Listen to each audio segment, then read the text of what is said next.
What is map reduce? Joy tension मत लो, सिर्फ technical questions के बेसिस पे हम सिलेक्शन नहीं करते यहाँ। गलत हो जाए कोई बात नहीं, बस कॉन्फिडेंट होकर आंसर दो। Answer please.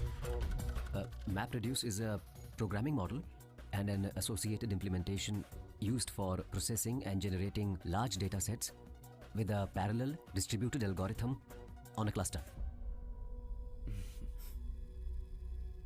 इस कंपनी में जॉब मिलने के बाद भी ऐसे इंसिडेंट्स करके तुम कंपनी की इज्जत खराब नहीं करोगे, ये तुम यकीन के साथ बोल सकते हो? मतलब यहाँ का एक एम्प्लॉय जेल में है, ऐसी एक भी न्यूज़ नहीं आने दूंगा, ऐसा वादा कर सकते हो तुम? जी सर। लेकिन मेरे 8 साल जेल में बिताने के लिए सिर्फ वो इंसिडेंट ही जिम्मेदार नहीं है सर। मुझे जेल भेजने में मेरे डैडी की जिद भी शामिल थी। कोई भी बाप ऐसी जिद नहीं कर सकता। But my father was an exception. तुम्हारे फादर के वो डिसाइड करने के कारण ही तुम इतने सीधे से बैठे हो। नो सर, उनका वो डिसीजन मेरे लिए बहुत बुरा साबित हुआ, वरना वो दोस्त जिनके माता पिता ने पानी की तरह पैसा बहा दिया, उन्हें बचाने के लिए वो बेवकूफ नहीं हो सकते। उन्होंने लाखों रुपए खर्च करके वकीलों को हायर किया और अपने बच्चों को बचाया। उनसे ज्यादा पैसा वाला होने के बावजूद मेरे डैड ने किसी भी लॉयर को हायर नहीं किया। वो सारे दोस्त आज अपनी जिंदगी में बहुत अच्छे मुकाम पर पहुंच गए हैं। उसके बाद उन लोगों ने कभी कोई गलती नहीं की। उनकी जिंदगी के 8 साल बर्बाद नहीं हुए sir. But that's my fate. Please calm down. You know, बहुत शोहरत और ज्यादा प्यार मिलने वाले बच्चों को अक्सर ऐसी तकलीफें आती हैं। यस सर, लेकिन मैं उसमें भी फिट नहीं होता। मेरे घर पर पैसा था, लेकिन 2 साल की उम्र में मेरी माँ के मरने के बाद प्यार और केयर मैंने नहीं देखी। मेरी दीदी अगर कोई और मुझे प्यार करता तो मेरे डैड उसे रोकते थे। मुझे अपने डैड का पैसा नहीं चाहिए था। कम से कम एक बार मेरे डैड मुझसे मिलने तो आते। किसी को सुधारने के लिए उसे अकेला छोड़ देना, क्या यह सही है? That's enough. इस इंटरव्यू में बताने वाला मैटर नहीं है ये। इस कंपनी में नौकरी चाहिए तो यहाँ कुछ रूल्स एंड रेगुलेशंस हैं। जाए तुम अभी भी ड्रग्स लेते हो? नहीं। दारू पीते हो? बियर पीता हूँ कभी कभी। बियर भी दारू ही है, इसीलिए तो मैंने कहा कि मैं बियर पीता हूँ। सर। नो, एक ड्रग एडिक्ट के पास हिस्ट्री को नजरअंदाज करके हम कोई भी डिसीजन नहीं ले सकते। सर, मेरी पास्ट लाइफ से इंटरव्यू में कोई प्रॉब्लम नहीं होने वाली है। HR ने मुझे ऐसा बोला था, मैं इसीलिए यहाँ पर आया।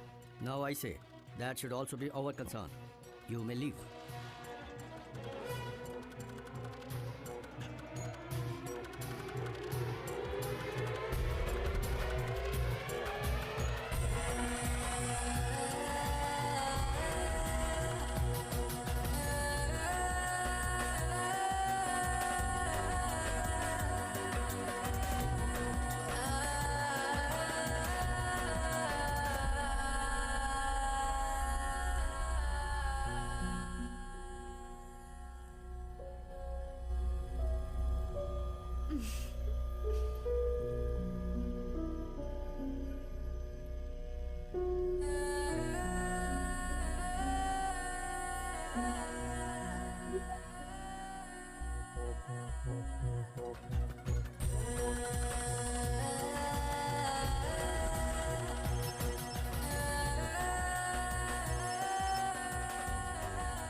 ये मैं हूँ चंद्रन। और सुनो, वो फोन हाथ में मत रखना, उसे कहीं जाकर फेंक देना। मैंने भी अपना फोन फेंक दिया। तुम्हारे पास अगर वो फोन रहा, पुलिस तुम्हें जल्दी पकड़ लेगी। मुझे पकड़ा था पुलिस ने। कौन? पुलिस? फिर? मुझे अरेस्ट किया, बाद में बेल मिली, मैं बाहर आ गया। अरे जॉय मेरे भाई, मुझे नहीं पता था कि ये लोग ड्रग्स का धंधा कर रहे हैं। लेकिन बाद में ना मुझे थोड़ा शक होने लगा जब मैंने उनके बिजनेस का मुनाफा देखा। अरे मैं तुझे क्या बताऊं, मैं तो खुद ही धोखा खाए बैठा हूँ। ये पुलिस, ये जेल, इस सबसे तो मुझे पहले ही डर लगता है। मैं इसीलिए चला गया था कोयम्बतूर। यहाँ पर मेरी मामी के बेटे का एक फार्म हाउस है। इस फार्म हाउस में ये भैंसों को पालता है। मेरे लिए तो ये सही काम है। अगर मैं वहाँ हूँ तो क्या मुझे कोई जॉब दिलवा सकते हो चंद्रन? तुम्हें? तुम यहाँ आकर गोबर उठाओगे क्या? मुझे अब तक यहाँ कोई नौकरी नहीं मिली है। अबे तुम तो एक इंटरव्यू देने वाले थे, है ना? क्या हुआ उसका? वहाँ कुछ नहीं होगा। डैड थे कंपनी के CEO। सर फिर क्या हुआ? नौकरी ना मिलने का गम नहीं, लेकिन अपने दिल की भड़ास निकाल पाया, ये खुशी है। हे भगवान। मैं अब यहाँ नहीं रह सकता। अगर तुम्हें मंजूर है चंद्रन तो बताओ, मैं वहाँ आ जाऊंगा, नहीं तो मैं कहीं और ही चला जाऊंगा। अरे भाई मैं हूं ना तुम्हारे लिए। भैंस का गोबर उठा के भी मैं तुम्हारा ख्याल रखूंगा। तुम अगली बस पकड़ के यहाँ आ जाओ, मैं तुम्हें कोयम्बतूर बस स्टॉप पर मिलूंगा।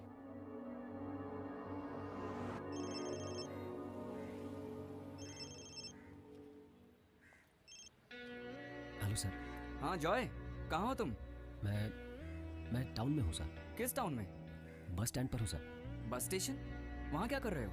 मुझे अभी कहीं पर जाना है सर। ओके, अच्छा मेरी बात सुनो, वहीं रुककर तुम वेट करो, मुझे तुमसे कुछ अर्जेंट बात करनी है। ठीक है, मैं बस थोड़ी ही देर में पहुँचता हूँ। ओके?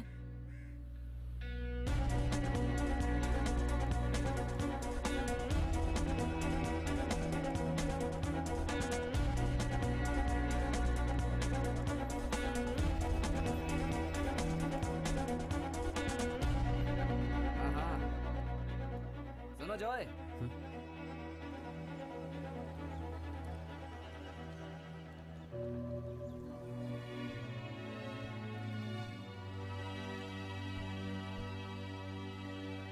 जॉय, ये मेरा घर है, तुम डरो मत, अंदर आ जाओ।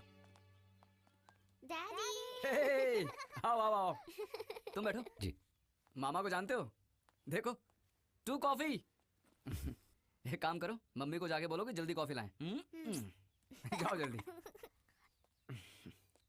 सर आपको क्या बात करनी थी? हम यहाँ पर क्यों आए हैं? हाँ हाँ बताता हूँ। तुमने आज इंटरव्यू में बहुत अच्छा परफॉर्म किया। इंटरव्यू खत्म होने के बाद भी हम सब तुम्हारे बारे में ही बातें कर रहे थे। डैडी के सामने जानबूझ के परफॉर्म कर रहे थे ना? वो मेरे डैडी है, आपको पता था सर? तुमने मेरे बारे में क्या सोचा है? तुम सोच रहे होगे कि मुझे कैसे पता चला, है ना? या फिर मैं क्यों तुमको सपोर्ट करके तुम्हारा साथ देता जा रहा हूँ? हाँ? तुम्हारे जैसे एक आदमी का वेयर अबाउट्स पता करना हमारे लिए बहुत आसान है। तुमने उस दिन मुझे अपनी कहानी बताई थी ना, तभी से तुम मुझे बहुत अच्छे लगे, इसलिए मैंने तुम्हारे डैडी के साथ तुम्हारे लिए आर्ग्यू किया। नो मिस्टर कृष्णन, ऐसी बातें मैं टॉलरेट नहीं कर सकता। मेरी अपनी कुछ पॉलिसीज हैं। मैं आपको सलाह कभी नहीं दे सकता सर। मुझे बस एक ही बात बोलनी है, जॉय आपका बेटा है, आपको इतनी जिद और एरोगेंस शोभा नहीं देती सर। Please stop it. ये बातचीत यही खत्म करते हैं। जॉय के अपॉइंटमेंट फाइल में मैंने एक नोट लिखा है, वो फाइल वहीं क्लोज कर दी है। वो फाइल आप क्लोज कर सकते हैं, लेकिन उसके साथ कुछ फाइल्स जो कभी नहीं क्लोज कर सकते वो कभी भी ओपन हो सकता है, and that will haunt you to the end of your life. Sir जैसा आप सोच रहे हैं, जॉय वैसा एक बदतमीज और क्रिमिनल नहीं है। मानो उसने गलती की, लेकिन उसकी सजा भी तो मिल चुकी है ना उसे। मेरे और मेरे परिवार की इज्जत का सत्यानाश होने के बारे में तुम क्यों नहीं बात करते हो? किसी के भी सामने मुंह दिखाने के लायक नहीं थे वो। घर बेच के शहर छोड़ना पड़ा हमें, सब जानते हो तुम। नशे में गाड़ी से ठोक कर जिस आदमी और उसकी पत्नी को उसने मारा, क्या तुमको लगता है वो उसे माफ कर पाएंगे? वो बच्चे जो अनाथ हुए, उनका शाप कभी खत्म होगा? और वो भी मेरी कमाई के पैसे से। 1 रुपया नहीं दूंगा उसको मैं, यही मेरा फैसला है। लेकिन उसकी माँ की तरफ से जो जमीन थी 2 करोड़ से भी ज्यादा की, मैंने उसके नाम पर लिख दी है। वो नहीं बताएगा इस बारे में, सारे काम उल्टे ही करता है। सर उसने मुझे कुछ नहीं बोला, लेकिन मुझे पता चला। सर आपने अभी जो बातें बोली है ना, उससे ज्यादा मुझे मालूम है, और उसी की वजह से उसके लिए प्यार और इज्जत बढ़ गई है मेरे मन में।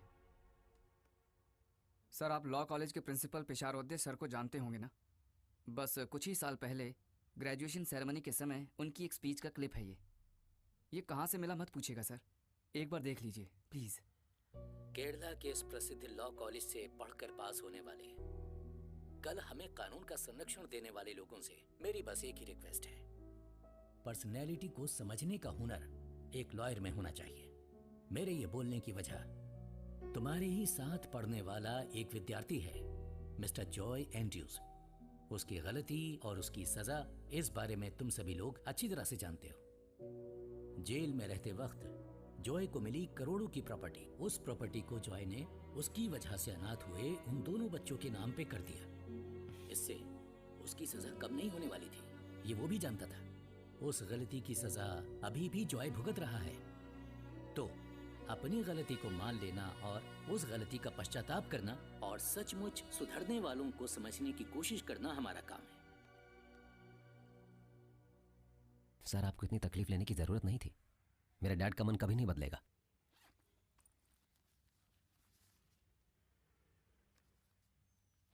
अरे पढ़ो इसे।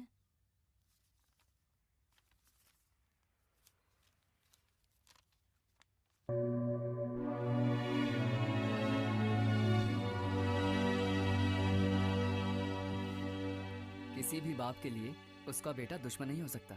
अगर बेटा उनकी एक्सपेक्टेशंस पर खरा ना उतरे तो वो थोड़ा बहुत लड़ेंगे हमसे, लेकिन उसका मतलब कट्टर दुश्मनी नहीं है। उनके दिल में हमेशा हमारे लिए प्यार ही होगा। कभी कभी वो छीनना पड़ता है, बस वही है।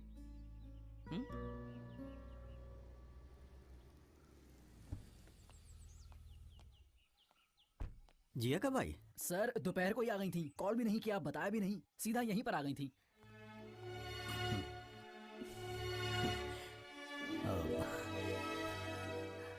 Thanks daddy, thanks a lot. क्यों? देखो जॉय के लिए मत बोलो, ही डिजर्व्स इट। फिर भी आई एम सो हैप्पी, इतनी खुश हूँ कि बता नहीं सकती।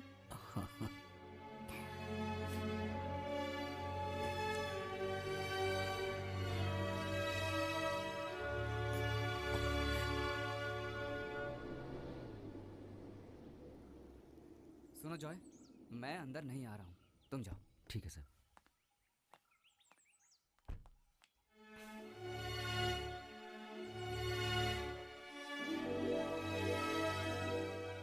जॉय, ये हमारा घर है। तुम तो बिल्कुल वैसे के वैसे हो। सोचा था जेल में रहकर तुम कमजोर ना हो गए हो।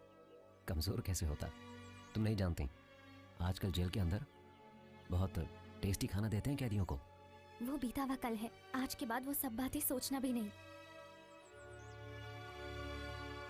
Adversity brings out the best in man, ये सच है और तुमने वो प्रूव किया है। एनीवेज, कॉन्ग्रेचुलेशंस बेटा। तुम्हारी माँ को भगवान के पास जाने के बाद आज सबसे ज्यादा खुशी मिली होगी।